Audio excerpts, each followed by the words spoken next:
Bismillahirrahmanirrahim. Assalamualaikum warahmatullahi wabarakatuh. Alhamdulillahirabbil alamin. Alhamdulillahi wa kafa wassalatu wassalamu ala rasulil mustafa wa ala alihi wa ashabihi wa man wafa. Asyhadu an la ilaha illallah wahdahu la syarika lah wa asyhadu anna Muhammadan abduhu wa rasuluh. Allahumma shalli wa sallim wa barik ala Muhammadin wa ala alihi wa ashabihi ajmain. Rabbi shrah li sadri wa yassir li amri wa hlul 'uqdatam min lisani yafqahu qawli. Rabbana la tuzigh qulubana ba'da idh hadaytana wa hab lana min ladunka rahmah innaka antal wahhab. Allahumma arinal haqqa haqqan warzuqna ittiba'ah wa arinal batila batilan warzuqna ijtinabah. Amin amin ya rabbal alamin. Jamaah pengawasan Ahad pagi yang mudah-mudahan senantiasa diberikan rahmat oleh Allah Subhanahu wa taala, diberikan kemudahan urusannya dunia dan akhirat, diberikan kesehatan keluarga dan diberikan keberkahan sisa usianya. Alhamdulillah hari ini Allah SWT masih berikan banyak nikmat kepada kita semuanya. Tentunya nikmat iman dan Islam yang patut untuk kita syukuri, nikmat sehat, nikmat sempat, dan nikmat dimudahkan kita untuk beramal soleh. Mudah-mudahan Allah SWT senantiasa menjadikan kita sebagai hamba-hambanya yang bersyukur, mau mensyukuri nikmat-nikmat yang Allah berikan kepada kita semuanya dalam rangka untuk litaqarrub ilaihi, yaitu untuk mendekatkan diri kepadanya di sisa usia kita ini. Kemudian salawat serta salam semoga senantiasa tercurahkan kepada Habibuna Muhammad SAW, ahli baitnya, sahabatnya, dan orang-orang yang senantiasa mengikuti jejak langkah beliau hingga hari kiamat kelak. Dan kita mudah-mudahan termasuk di antara mereka. Harapannya kita kelak di surga dipertemukan dengan mereka semuanya. Amin ya rabbal alamin. Jamaah sekalian yang mudah-mudahan dirahmati Allah Subhanahu wa taala. Materi kita sama pada kesempatan pagi hari ini yaitu bekal terkait menuju Allah Subhanahu wa taala. Fadhilullah wa yakum, ada satu fenomena atau peristiwa yang menjadi rutinitas atau dilakukan oleh kebanyakan orang atau kaum muslimin di negeri kita ini, ya, menjadi suatu hal yang bersifat tahunan, rutin tahunan, yaitu mudik di hari Lebaran. Mudik di hari Lebaran menuju kampung halaman dalam rangka untuk bertemu dengan keluarga yang dicintainya, entah bapak ibunya, keluarganya yang lain. Dan kalau kita kaji atau kita tadabburi, kita renungi dari segala peristiwa kehidupan yang kita hadapi, yang kita lalui, itu mesti semuanya ada pelajaran. Makanya Al-Quran menyebutnya ulul albab, orang-orang berakal, orang-orang cerdas yang senantiasa bisa mengambil pelajaran dari kehidupan yang dihadapinya atau peristiwa-peristiwa yang dilaluinya. Termasuk kaitannya dengan mudik Lebaran ini, kita bisa mengambil pelajaran yang berharga darinya. Di antaranya bahwasanya kita pun kelak akan mudik menuju kampung halaman yang sebenarnya. Kalau mudik di hari Lebaran itu hanya sifatnya sementara, beberapa hari saja, kan apalagi diberikan batasan waktu, liburnya 3 hari saja atau sepekan saja. Kemudian saya pergi lagi ke tempat perantauan. Maka kalau mudik kita yang akan kita hadapi suatu saat nanti itu tak batas. Mudik menuju kampung halaman kita yang sebenarnya, yaitu pundi waktu akhirat, kampung akhirat, kampung surga. Karena bapak ibu kita itu aslinya rumahnya di sana, Adam dan Hawa. Kemudian Allah SWT turunkan ke dunia akibat maksiat yang pernah dilakukan. Makanya ini yang menjadi pelajaran bagi kita, bahwasanya kita ini akan mudik. Dan kalau mudiknya di dunia ini mungkin ada rencana beberapa hari, beberapa bulan sebelumnya, atau sudah direncanakan atau setahun sebelumnya pengen mudik lagi ya. Tapi kalau mudik akhirat itu mendadak sifatnya. Hari ini masih bergas, masih sehat, masih bisa mengikuti kajian taklim, masih bisa menjalankan sholat berjamaah 5 waktu. Bisa jadi besok sudah mudik, pergi. Padahal perjalanannya panjang. Perjalanannya panjang. Tidak tahu hanya Allah SWT yang mengetahui tentang panjangnya perjalanan yang akan dihadapi oleh kita semuanya. Dan pasti kita akan menjumpai, pasti kita akan mengalami yang namanya mudik ke kampung halaman. Kemarin teman saya berapa hari lalu kami takziah ke Purworejo atau kemana, kemudian bersama istrinya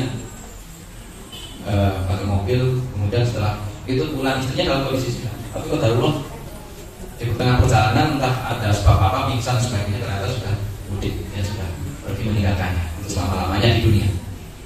Kemudian juga ada ustaz yang mungkin viral di media sosial, dia dalam suatu perjalanan bersama anak putrinya, yang kemudian di perjalanan yang mengalami insiden atau musibah kecelakaan, meninggal seketika itu. Padahal saya lihat statusnya Facebooknya itu juga baru beberapa jam atau tadi malamnya dia nulis status di Facebooknya.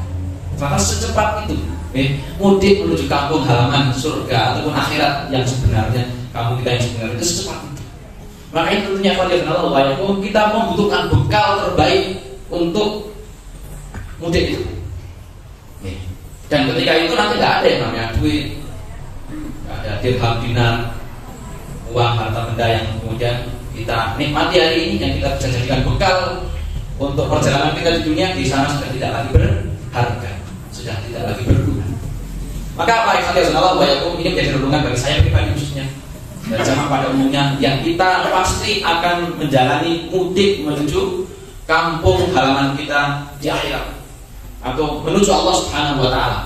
Karena pada hakikatnya kita itu kadihun ila rabbika kadhan famulaqih, kalian itu sedang bekerja keras dan kalian famulaqih akan bertemu dengan Allah Subhanahu wa taala. Itu pasti.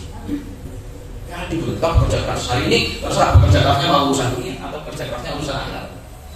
Tapi pada intinya semuanya itu kita semuanya akan famulaqih, akan bertemu dengan Allah Subhanahu wa taala. Maka di sini kita akan membahas satu hadis yang mungkin hadis ini sudah masyhur. Hadis ini sudah dikenal oleh kita semuanya, sering kita dengarkan, bahkan di antara kita sudah hafal hadis ini. Tapi tidak ada salahnya kita menanyakan lagi, karena yang namanya manusia itu tepatnya lupa, perlu seringkali diingatkan. Rasulullah SAW bersabda, "Idza matal insan in qata'a amalu." Apabila manusia itu mati, in qata'a amalu, maka terputus amal perbuatannya. Dia sudah tidak bisa mengikuti kajian khatami lagi, ya, ke majelis taklim.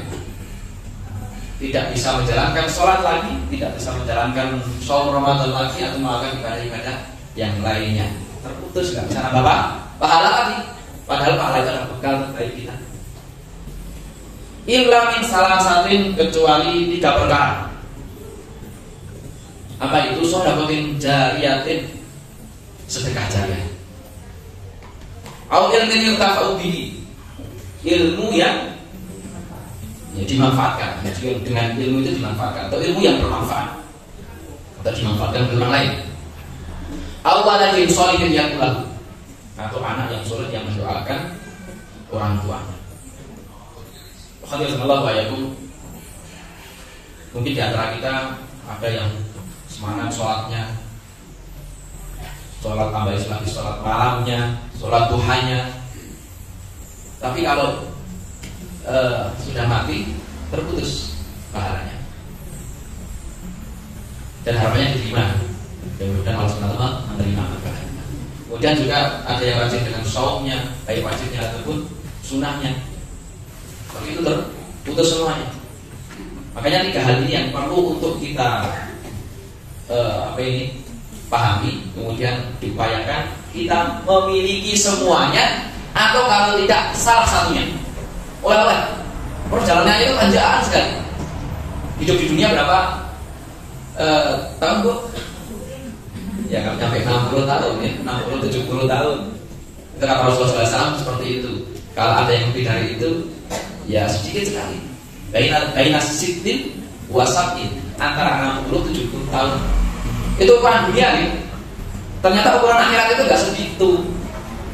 Ukuran akhirat itu seperti waktu pagi duha atau waktu sore saja. Cepat banget.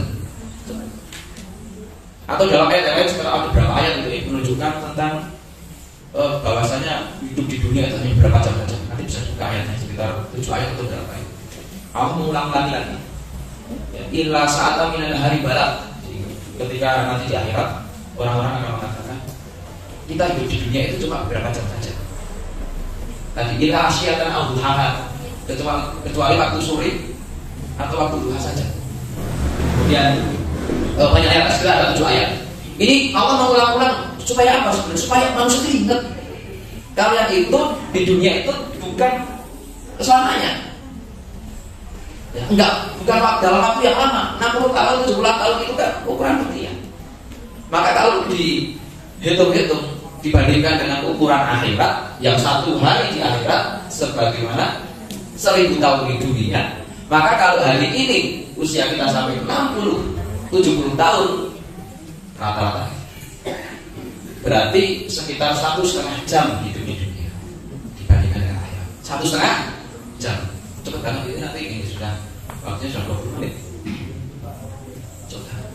Maka kalau hari ini sudah 50 tahun, persiapannya di pertanyaan, bekalnya itu dipertanyakan. 60 tahun mendekati, walaupun nggak ada jaminan, ya, nggak ada jaminan. Ini bukan menakut-nakuti, ya. Yang muda juga banyak, yang muda itu juga banyak yang sedang bertemu dengan Allah Subhanahu Wa Taala. Artinya apa? Ini kita butuh bekal, butuh persiapan yang matang. Jangan-jangan tinggal beberapa jam lagi kemudian kita menjadi insya Allah Subhanahu Wa Taala. Itu rahasia Allah Subhanahu Wa Taala. Makanya jadi sesuatu yang harus kita imani, yang namanya takdir. Sehingga kita perbekalnya pun harus kemudian diperbanyak. Orang mau melakukan mudik di dunia saja perbekalannya banyak seperti itu. Duitnya sudah dipersiapkan sebelumnya, persiapannya beberapa hari sebelumnya. Yang makan kadang sewa mobil. Kadang seperti itu. Untuk urusan akhirat banyak yang mudah melupakan. Yang pertama adalah sedekah jariyah. Sedekah jariyah. Apa itu sedekah jariyah? Jariyah itu dari kata jaroyah jeri yang artinya lari, mengalir. Sedekah yang sifatnya pahalanya adalah mengalir terus ketika orang itu sudah meninggalkan dunia. Walaupun jasadnya sudah berkalang-kalang, tapi dia ternyata pahalanya mengalir terus, bersyukur, beruntung hanya seperti ini. Jadi masih memiliki bekal yang banyak untuk perjalanan itu. Jadi para ulama mendefinisikan bahwa yang dimaksud sedekah jariyah itu adalah wakaf. Wakaf itu dari dalam bahasa Arab, wakaf. Jadi wakaf dari kata wakaf. Wakaf itu apa artinya? Berhenti. Ada tanda wakaf di Al-Quran itu artinya berhenti. Artinya apa? Di situ menahan suatu barang dan menyalurkan manfaatnya untuk kepentingan kaum muslimin dalam rangka untuk mendekatkan diri kepada Allah Subhanahu Wa Taala. Makanya namanya wakaf itu berhenti di situ. Gak boleh nanti dijual belikan tanpa ada suatu keperluan. Gak boleh dihibahkan atau diberikan kepada orang lain, diwariskan kepada anaknya. Karena berhenti di situ untuk kemaslahatan kaum muslimin. Namanya wakaf, berhenti. Nah, makanya sebuah pelanggaran berat, termasuk dosa yang besar ketika orang diserahi amanah wakaf atas nama pribadi kepada pribadi, bukan kepada lembaga. Kemudian dia manfaatkan sendiri untuk kebutuhan keluarganya, kebutuhan dirinya. Dan itu ada yang seperti itu. Saya mendapatkan cerita ini dari itu. Ya Allah, mudah-mudahan ini bukan contoh yang benar. Tapi tetap ada, ya, ada orang-orang yang kemudian menyelewengkan harta wakaf. Maka dia biasanya kepada kaum muslimin juga besar. Maka berhati-hati pada Allah, walaupun wakaf ini yang kemudian harus dikeluarkan sebaik-baiknya sesuai dengan amanah orang yang mewakafkannya. Ada juga di sini yang namanya hibah. Hibah itu artinya pemberian. Secara umum, wahaba yahabu itu memberikan. Hibah ini juga bisa mengalir juga.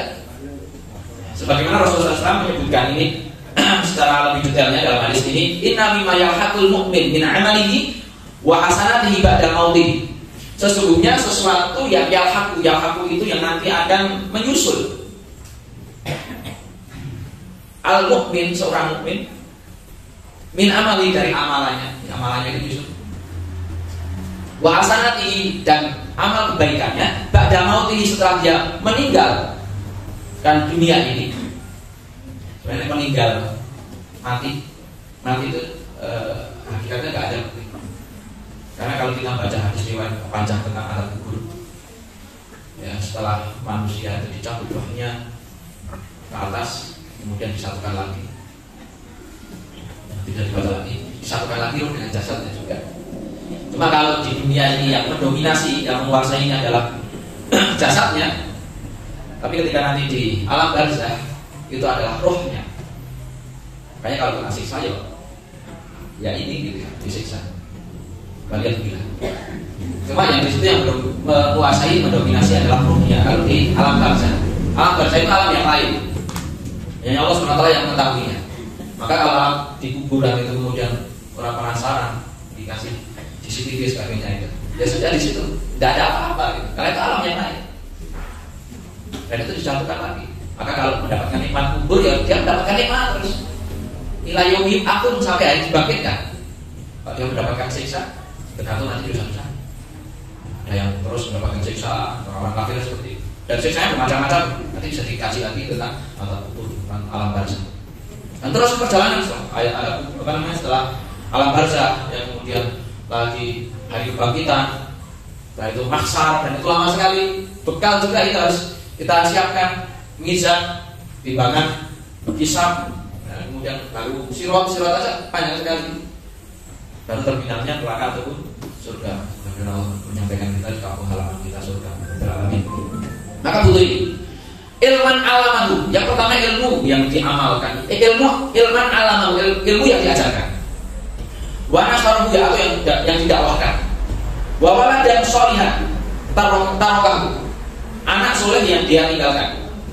Kemudian kaitannya dengan wakaf ini yang selanjutnya mushaf warasahu. Mushaf Al-Quran yang diwariskan.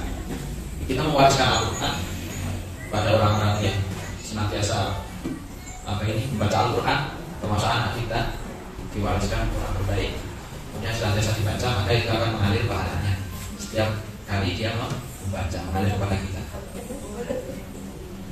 Au masjidan banahu, atau masjid yang dia bangun tidak harus 100%. Dia berpartisipasi di dalamnya. Kalau dia saya punyanya uang 10.000, 20.000 untuk ikut berpartisipasi atau andil dalam pembangunan masjid, sudah bismillah. Saya wakafkan ini karena saya punya ini. Tapi memang benar jujur ya, dia memilikinya. Itu sudah mudah-mudahan jadi amal jariah juga yang terus mengalir. Au banam, setiap kali ada banyak orang yang sholat di situ, ada terus. Termasuk di situ tanahnya nanti di situ. Semuanya yang andil di situ insya Allah akan mendapatkan aliran jariah, aliran pahala yang terus nanti sama mengalir. Au baitan lil sabil, atau rumah yang dia bangun untuk ibu sabil, untuk orang yang melakukan perjalanan. Gak bangun karena duitnya sudah banyak sisanya. Dia bingung bagaimana mengalokasikan hartanya itu kan. Kalau orang berilmu itu punya harta banyak itu bukan suatu yang celak, bukan suatu yang mungkin ada pandangan orang mengatakan itu hukum dunia, cinta dunia, tidak. Kalau orang yang berilmu memiliki harta, insya Allah dia tahu untuk apa harta ini disalurkan. Punya bermiliar-miliar harta, bertriliun harta, insya Allah dia gunakan untuk Allah SWT, fisabilillah, untuk bangun masjid, untuk bangun madrasah, untuk menyekolahkan anak-anak yatim, untuk membantu saudaranya. Masalahnya ketika dia memiliki harta banyak dan tidak punya ilmu, itu jadi masalah. Sehingga bisa dikatakan di situ dunia, dia cinta dunia. Pikirannya terus dunia terus yang dipikirkan. Sampai ketika ada kesempatan untuk tolabul ilmi, menuntut ilmu, dia lebih mementingkan dunia. Ini yang tidak diperbolehkan, yang tercela seperti ini. Tapi berbeda ketika dia memiliki ilmu syar'i, ilmu agama, tentunya ketika memiliki harta yang banyak, kalau bahasa Jawa ini lebih nyah-nyah gitu ya. Hanya ini untuk infak ini, untuk sedekah ini, untuk membangun itu. Masyaallah ya. Seperti ini. Au baitan lil sabil, membangun rumah untuk orang yang melakukan perjalanan. Dia bangun di situ, kemudian setiap kali ada orang yang melakukan perjalanan tidak memiliki tempat singgah, dia berikan tempat itu, silakan digunakan. Maka pahalanya mengalir kepada dia.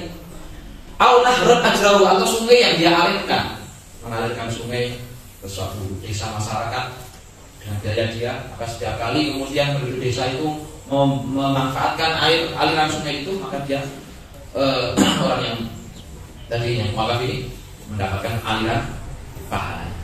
Termasuk di sini aliran sungai ini sumur bor kalau hari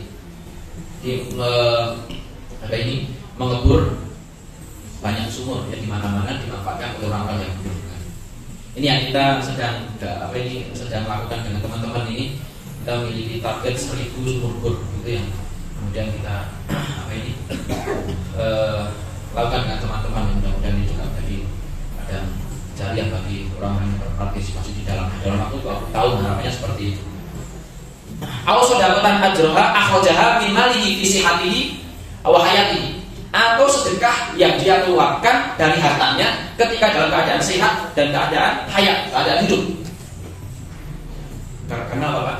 Kok di sini Rasul menyebutkan dalam keadaan sehat dan hidup? Karena orang yang sehat, orang yang hidup itu biasanya kalau ingin mengeluarkan hartanya itu awal gitu, bahasa Inggrisnya awal, berat. Karena memang sifat dasar manusia itu seperti itu, bakhil. Apalagi urusan utang gitu deh, urusan utang itu berat sekali. Makanya kalau enggak mendesak sekali, tidak mendesak untuk hutang, tapi bukan untuk urusan kebutuhan pokok, tahan dulu, kalau bisa tahan dulu.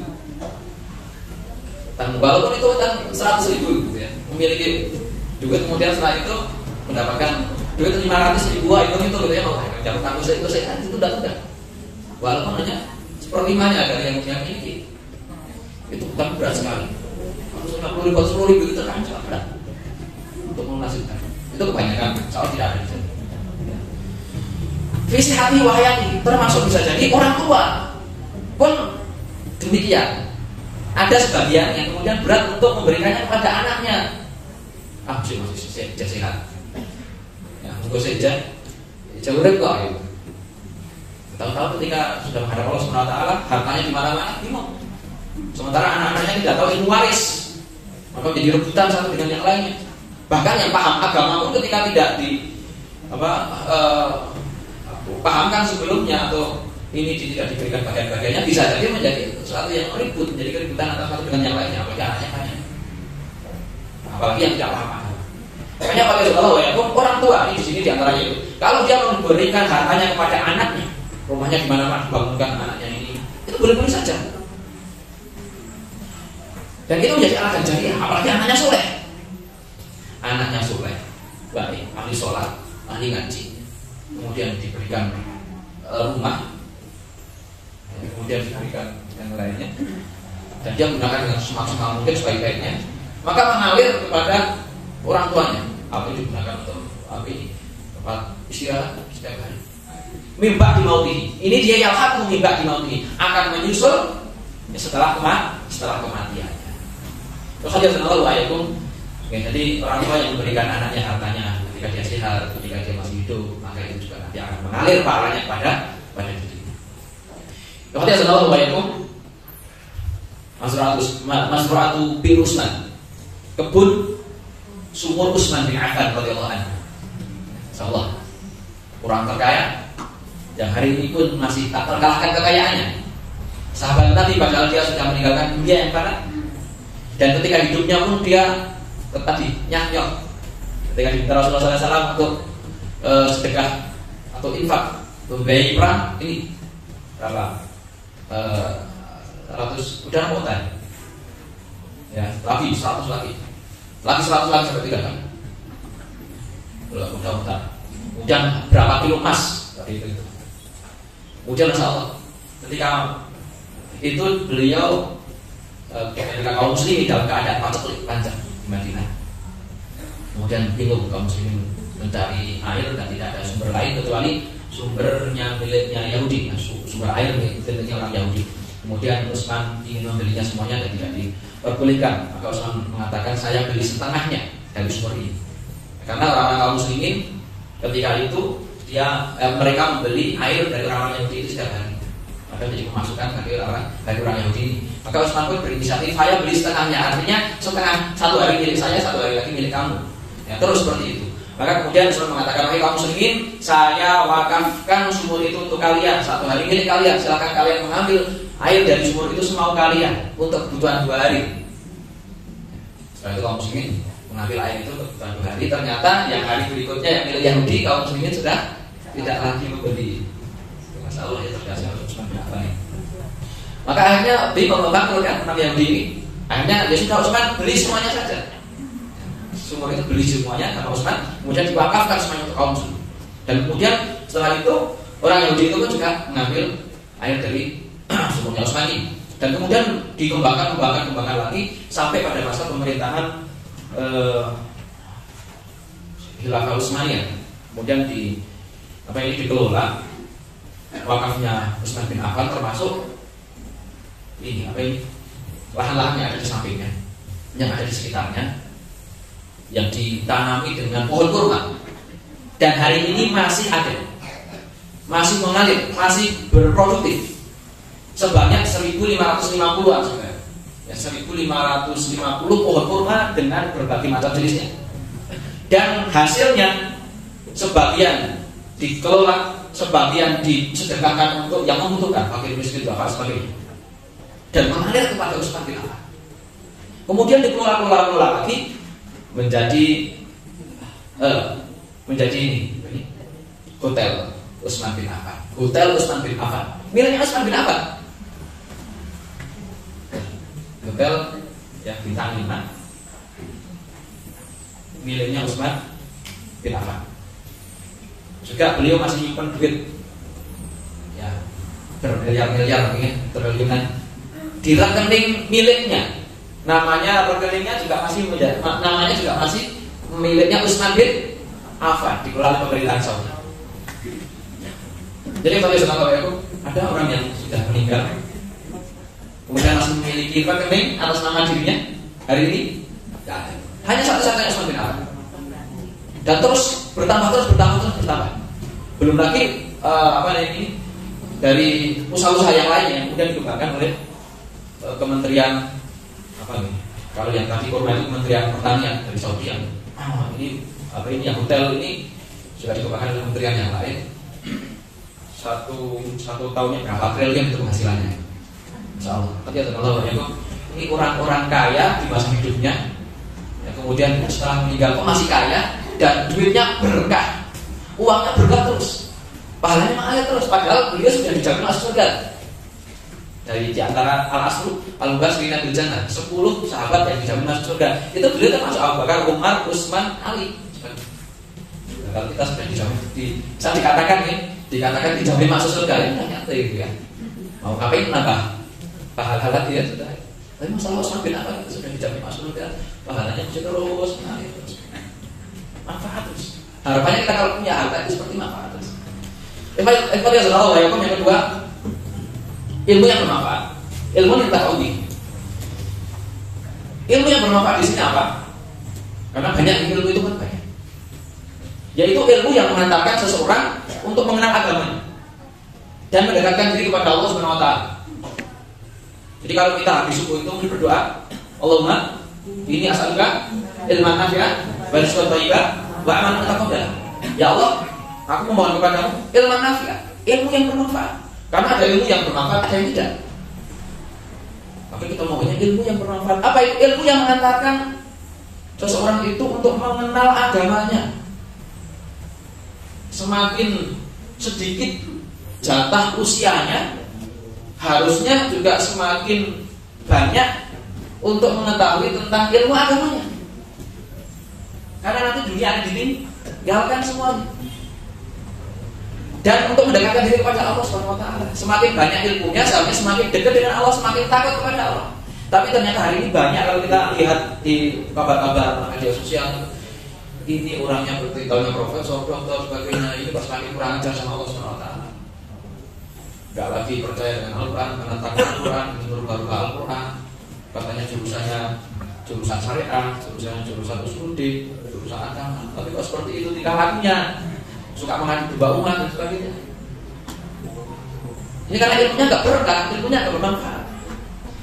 Kemudian ilmu yang menjadi petunjuk seseorang menuju jalan yang lurus. Jadi ilmu yang bermanfaat ini menjadi petunjuk ila siratil mustaqim, yang terminalnya adalah surga. Mana al-haq, mana al-batil, mana benar, mana salah, mana tauhid, mana syirik, mana sunnah, mana bid'ah. Itu ilmu yang bermanfaat. Ilmu yang mengajarkan mana yang hak, mana yang batil, mana yang halal, mana yang haram. Apalagi di zaman fitnah ini Pak Bu, orang sudah nggak peduli dengan halal-haramnya. Yang penting bisa makan. Apalagi harga naik, jadi pada bingung. Kan istri saya belanja ini sabun udah nanya 15.000 gitu. Terus sudah bingung sendiri bagi ibu-ibu ini gimana padahal ya pendapatannya tidak tambah nih, pengeluarannya harus bertambah. Ini sehingga sebagian orang pun kemudian bagian itu bilang sampai kemudian menghalalkan segala caranya hanya untuk mendapatkan harta dunia yang sepele. Kerjaan pokoknya sudah yang penting kerja, nggak tahu mana halal mana haram. Apalagi kalau kita lihat bisnis di bisnis online itu ternyata, ini kok ternyata banyak sekali. Biasanya nggak begitu tahu secara detail kayaknya kan. Bisnis karena nggak kenal di bidang bisnis. Tapi beberapa yang saya lihat ternyata di situ ada unsur perjudiannya, ribanya juga ada yang seperti itu. Kayak itu sekarang menjamur banyak sekali. Kalian selalu ya, mana makanya pastikan apa yang kita makan itu adalah sesuatu yang haram. Yang haram atau subhat. Subhat itu apa? Samar. Ini masih ragu-ragu. Ini haram itu subhat. Itu condongnya kepada haram. Karena Rasul mengatakan hal-hal bayyin wa haram bayyin. Wa bainahuma umurun mustahilat. Halal itu jelas, haram itu jelas, di antaranya ada subhat. Kalian selalu ya, maka ini butuh ilmu. Apa yang harus kita makan itu butuh ilmu. Bagaimana kita menjadi pedagang yang berkah itu juga butuh ilmu. Makanya Umar bin Khattab mengatakan tidak boleh berjual beli di pasar ini, gitu ya, pasarnya Umar bin Khattab ketika itu di Madinah, kecuali orang yang sudah belajar tentang ilmu jual beli. Masalahnya ketika seorang pebisnis pedagang itu nggak belajar ilmu jual beli, maka dikhawatirkan sesuatu yang diharamkan oleh Allah SWT masuk ke dia baik sedikit atau banyak. Penipuan, riba, menimbang yang tidak benar, kemudian dengan kecurangan yang lain. Maka ini butuh ilmu, terutama para pebisnis pedagang ini harus belajar. Ketika saudara Muhammad di sini sifatnya umum ya tadi, ilmu yang bermanfaat yang bisa mendatangkan pahala. Hanya saja dikatakan seorang ulama yang paling bermanfaat adalah ilmu agama. Kita nggak menafikan ilmu dunia. Ilmu dunia juga insya Allah kalau bermanfaat digunakan untuk kemaslahatan kaum muslimin, kemaslahatan orang, maka insya Allah juga manfaat bernilai pahala juga. Tapi yang di sini yang nomor pertama adalah ilmu agama. Andai ada orang yang wafat kemudian dulu dia mengajarkan tentang keterampilan yang mubah, misalnya keterampilan jahit, keterampilan membuat makanan, keterampilan yang lainnya, bengkel misalnya, kemudian digunakan orang untuk mencari Aisyah, maka insya Allah pahalanya juga mengalir kepada orang yang mengajarkannya. Tapi terlebih lagi ilmu agama, mengajarkan ibu-ibu, bapak-bapak mengajarkan anak-anak kita abrata sehingga anak itu menjadi orang yang bisa membaca Al-Quran, maka terus mengalir kepada kita para orang tua ketika anak itu kemudian senantiasa membaca Al-Quran sampai akhir hayatnya. Mengajarkan sholat Allahu Akbar seperti ini nak sholat yang benar, seperti ini bacaan-bacaannya, dan sholat itu adalah amalan yang paling utama dalam Islam di antaranya yang nanti akan pertama kali ditanyakan oleh Allah Subhanahu Wa Taala sholatnya. Maka ketika kita mengajarkan ilmu sholat kepada anak-anak kita sehingga anak-anak kita menjadi orang-orang yang ahli sholat, dan itu doa kita. Rabbi ij'alni muqima sholati wa min dzurriyyati Rabbana la taqabbal doa. Sudah mendoakan itu untuk anak-anaknya dan anak-anak kita sudah hari ini dari setiap pagi. Setiap pagi Rabbi ij'alni muqima sholati wa min dzurriyyati Rabbana la taqabbal doa. Anak-anak kita menjadi orang-orang yang ahli sholat, mengalir kedua orang berkah dan sebagainya, ya. Dan itu bermanfaat bagi orang yang diajari, maka dia mendapatkan pahala dan juga diberi pahala untuk memberikan ilmu yang semacam ini. Jadi ada intinya seperti itu. Saya bacakan artinya saja karena waktunya sudah. Rasulullah SAW mengatakan, barang siapa yang membuat suatu sunnah hasanah, perilaku yang baik dalam Islam, dan dia akan memperoleh pahala dan pahala orang yang mengikuti. Lalu ajrun dikutuliman min fa'ili, maka dia akan memperoleh pahala dan pahala orang yang mengikutinya dengan tanpa mengurangi pahala sedikit pun. Mengajarkan kebaikan kepada, tak usah mulut-mulut, tadi mengajarkan inspirasi apa rasa itu. Dan ingat, khairukum man ta'allama al-Qur'an wa 'allamahu. Sebaik-baik kalian itu yang mengajarkan Al-Qur'an dan yang belajar Al-Qur'an dan mengajarkan. Yang ta'allama al-Qur'an wa 'allamahu. Sebagai orang memandang remeh ajarkan apa rasa itu. Tapi kata Rasulullah SAW, itu sebaik-baik orang itu mengajarkan Al-Quran dan belajar Ini, jadi pahala jariah. Dan barang siapa yang membuat sunnah sayyi'ah, mengajarkan perilaku yang buruk dalam Islam, maka dia akan mendapatkan dosa dan dosa orang yang mengikutinya tanpa mengurangi dosa mereka sedikit pun. Maka kalau ada pahala jariah, ada dosa jariah. Kalau pahala jariah itu kan alhamdulillah. Tapi kalau alhamdulillah balik, kalau yang didapatkan oleh seseorang itu dosa jariah, jasadnya sudah berkalang-kalang, tapi dosanya ngalir terus.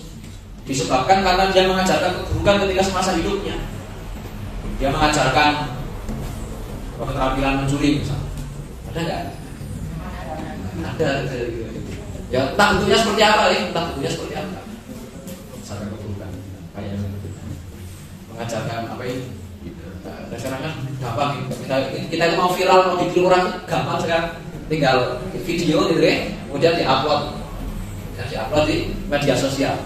Juga saja sekarang ini itu banyak yang juga itu saya sampai ini geleng-geleng juga kayak gitu kok gak malu ya ibu-ibu juga seperti itu ditontonkan lagi. Ini yang ngajari pertama kali siapa? Ini kalau yang mengajarkan ini kemudian gak bertaubat, gak hapus video-videonya, ini dikhawatirkan dosa jariah manusia sudah apa ini malunya itu sudah hilang. Banyak yang mengalami sudah hilang. Maka ya enggak termasuk yang tidak menuntut apa yang menuntut Allah pun sampai seperti itu. Ini kan gawat, ayah. Sesuatu yang kayaknya harus pilih tapi ternyata mendatangkan dosa yang terus jadi terus mengalir. Semakin banyak yang mengikuti, semakin dosanya semakin banyak mengalir kepada dia. Maka bila kalau artis kemudian mengajarkan seperti itu, ya dan dia tidak bertaubat, ya terus nanti saya berada dalam keburukannya dan ditiru oleh banyak orang dan keburukan-keburukan yang lainnya, termasuk khawatir ketika seorang materi seperti ini, seorang ustaz, seorang dai mengajarkan sesuatu yang tidak ada aturannya dari Allah dan Rasulnya.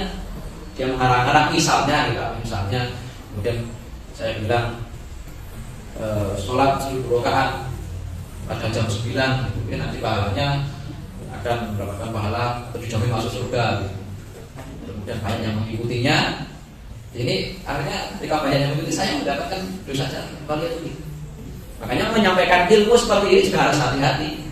Ada tuntunannya dari Allah dan Rasulnya atau tidak. Kalau tidak cukupkan apa yang kita tahu saja. Kalau menjawab pertanyaan nggak tahu ya sudah bilang adri, saya nggak tahu. Jangan mengalukan ustaz, malu kemudian dianggap tidak bisa. Jika dia mau jawab dengan jawabannya semau dia, semau hawa nafsu. Ini fatal. Kalau nggak tahu bilang aja nggak tahu. Wong Imam Malik saja ketika ditanya ya oleh muridnya seseorang suatu ketika dia mengatakan latri saya nggak tahu. Itu sekelas Imam Malik ditanya tentang suatu perkara. Yang terakhir adalah anak soleh yang berdoakan kepada orang tua. Ini bekal terbaik kita. Anak-anak kita itu adalah bekal aset terbaik kita. Aset akhirat, investasi akhirat. Kemudian kalau ayatum Allah SWT berfirman wa alaysa lil insani illa ma sa'a. Dan bahwasanya manusia akan memperoleh apa yang telah diusahakan. Manusia akan mendapatkan apa yang telah dilakukan ketika di dunia. Nanti semuanya akan ditampakkan oleh Allah SWT di hadapan kita. Ini loh rapotmu, ini loh hasilmu. Ini apa yang telah kamu lakukan di dunia, kamu anggap sepele tapi ini pahalanya ternyata besar. Dan ini apa yang kamu anggap sepele dari perbuatan dosa dan ternyata ini menjadi suatu dosa yang bertumpuk-tumpuk bagimu, yang mencelakakan. Semuanya akan ditampakkan kepada kita semuanya Bapak Ibu sekalian. Dalam waktu penantian yang amat panjang di mahsyar. Mahsyar itu artinya apa? Dari kata hasar. Hasar itu mengumpulkan, mahsyar itu tempat pengumpulan yang tak bertepi ujungnya. Tidak ada gunung, tidak ada jurang. Manusia dari pertama sampai terakhir akan dikumpulkan menghadap Allah Subhanahu wa taala. Wa anzirhum yaumal hasrati id qudiyal amr wa hum fi ghaflatin wa hum la yu'minun. Wa anzirhum, dan berikanlah peringatan kepada mereka manusia yaumal hasrah, pada hari penyesalan. Hari penyesalan di antara nama lain dari hari kiamat. Karena ketika itu banyak orang yang menyesal. Mengapa saya sholatnya tidak benar? Mengapa meninggalkan sholat? Mengapa tidak ikut kajian Ahad pagi? Mengapa saya tidak sedekah banyak padahal uangnya banyak? Mengapa saya ini? Dan itu nyesel. Yaumal hasrah. Itu dia amr ketika permasalahan ataupun sesuatu yang kemudian dari perbuatan manusia itu diputuskan hari itu. Apa yang dilakukan oleh manusia diputuskan diputuskan hari itu. Ditampakkan. Ini loh kamu kerjaan ini. Ini loh kamu aktivitasnya ini. Perbuatannya ini semuanya tampakkan ini nilainya. Baru tahu ya nilainya ketika itu. Nah hari ini kan kita hanya harap ya mudah-mudahan amal kita diterima. Kayak ketika Ramadan itu Syawal itu doanya apa? Taqabbalallahu minna wa minkum. Semoga Allah menerima amal kita semuanya. Semoga. Gak ada kepastian ya, gak ada yang di antara kita yang bisa memastikan amal kita diterima. Hanya kita berharap dan kita tahunya diterima atau tidak itu nanti ketika di mahsyar itu ditampakkan rapot kita. Kalau di dunia bisa dikontrol anak-anak kita di sekolah itu. Aslinya nilainya merah-merah kalau zaman dulu ya, itu ada nilainya merah. Ini para guru gini, dia kemudian sering ngaji. Karang biji. Gitu ada istilah itu dari guru siapa itu ngaji karang biji. Artinya nilainya merah-merah sudah direwidi tetap merah katanya ya sudah. Ini karena tuntutan, ya, bukan tuntunan gitu. Hanya dikontrol. Di akhirat tidak. Di akhirat semuanya sudah Allah Maha Adil. Allah Maha Adil. Semuanya kan dikatakan pada kita semua. Ini loh surat ini loh sedekah ini loh ibadah mustahil. Itu dia amal. Bahwa fi ghaflati wa hum la yu'minun. Dan mereka ketika di dunia itu dalam keadaan lalai dan tidak beriman. Lalai karena apa? Urusan dunia terus sibuk urusan dunianya. Sehingga tak sempat ngaji, tak sempat ibadah. Yang penting sedekah. Apa ya? Yang penting apa? Urusan dunia, mikirkan dunia terus. Lupa sedekahnya, lupa ibadah. Katanya ditutup semua. Layak minum tidak beriman. Ada sebagian lain yang tidak beriman dengan hari akhirat juga. Akhirat juga. Dan banyak yang tidak beriman dengan hari. Maka ini yang menjadi juga perhatian bagi kita. Wa alai salil insani illa masa. Manusia itu hanya akan memperoleh apa yang telah diusahakannya dari amal ibadahnya, termasuk kaitannya dengan anak. Itu nanti adalah yang akan dia peroleh hasilnya ketika nanti di akhirat, karena anak adalah hasil jeripayah usaha dari orang tua. Kata Rasulullah SAW, inna atyaba ma'akala rajul min kasbi wa inna waladahu min kasbi. Sesungguhnya sebaik-baik apa yang dimakan oleh seseorang adalah dari hasil usahanya sendiri. Dan sesungguhnya anak itu adalah hasil usahanya. Ibu yang 9 bulan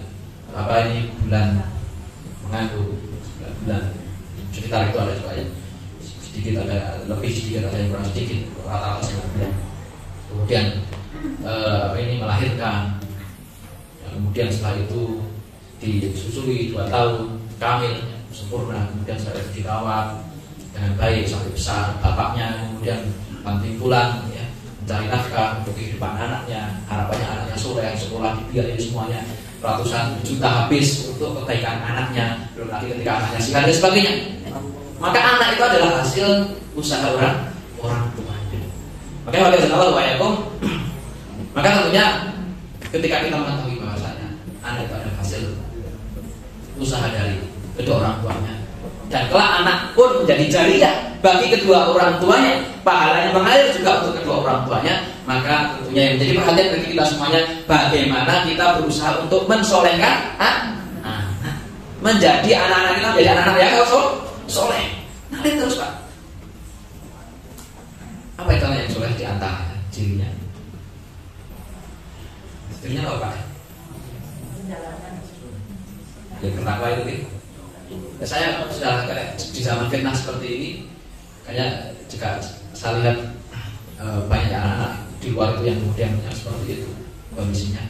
Minimal dia menjaga sholatnya, sholat 5 waktunya kalau laki-laki berarti bersama di masjid.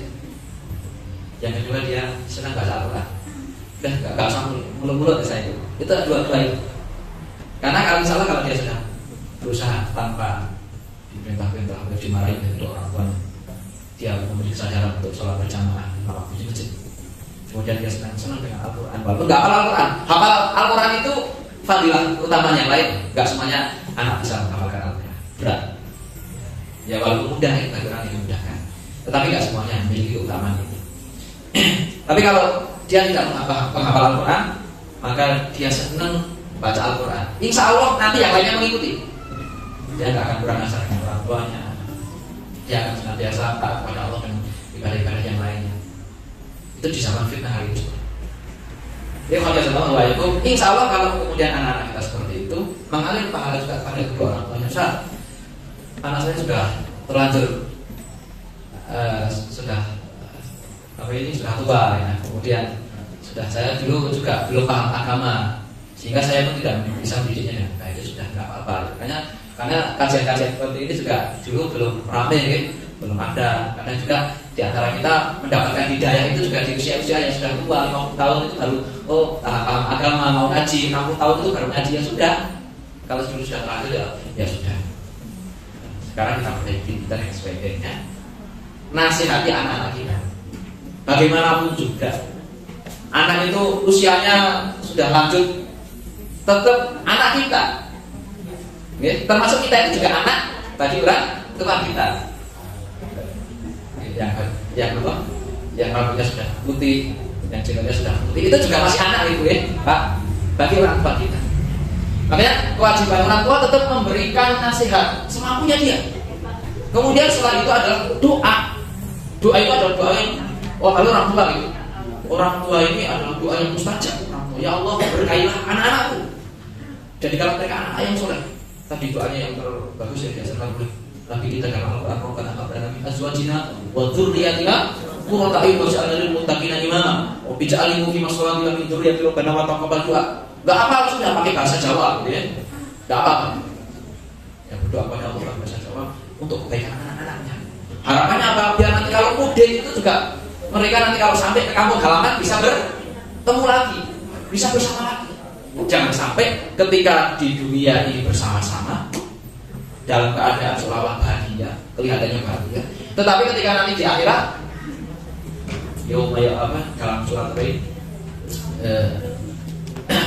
dalam salah satu ayatnya ini, sampai ketika orang tua ini ingin menjadikan anak istrinya tebusan bagi dirinya dari siksa neraka. Yang penting dia bisa keluar dari neraka. Kemudian yaum yaftadi min adzab yauma idzin bani wa sahibati wa bani wa fasilati allati tuwi wa man fil ardi jami'an thumma yunji. Au bilang dari yang penting dia bisa selamat dari azab neraka bersama anak dan istrinya masuk neraka itu bagian bilang. Itu ada orang-orang yang seperti itu, maka harapannya di dunia bersama-sama dalam keadaan bahagia bersama keluarga, anak istri tercinta dan pasangan kita tercinta. Nanti di akhirat juga dikembalikan di tempat yang bahagia juga bersama-sama. Assalamualaikum. Terakhir. Rasulullah SAW bersabda, "Inna rajulatul faqirun fil jannah, ayaqulu ana li hada, ayaqulu istighfari wa ma'adika." Ada seorang lelaki yang kedudukannya terangkat di surga kelak. Orang tua ini biasa-biasa saja. Mungkin dia ngajinya juga tidak lancar ngaji Qur'annya. Dia sholatnya biasa-biasa saja. Tapi dia di akhirat di surga yang tingkat tinggi. Kaget dia. Ya Allah, kenapa aku dimasukkan ke dalam surga yang tingkat tinggi?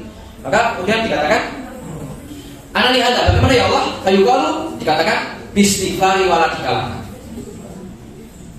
Itu disebabkan istighfar anakmu untukmu. Ada anak yang soleh yang tidak, ada anak yang tidak soleh yang kemudian memperbanyak istighfarnya pada orang tuanya. Saya yakin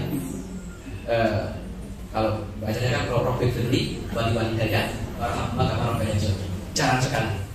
Kebanyakan tidak, saya mendapati bahkan ada yang tidak hafal dengan doa Robbi Firli ya Robbu Ighfirli, ampunilah aku, wali daya dan kedua orang tuaku, warhamhuma dan doa kebaikan, sayangilah kedua orang tuaku, para kamar bayang sebagaimana keduanya telah mendidik suatu kecil. Doa yang terbaik yang Allah ajarkan, maka kita ajarkan juga kepada anak-anak kita, termasuk kita anak-anak doakan untuk orang tua kita. Sehari memang berapa kali? Pak?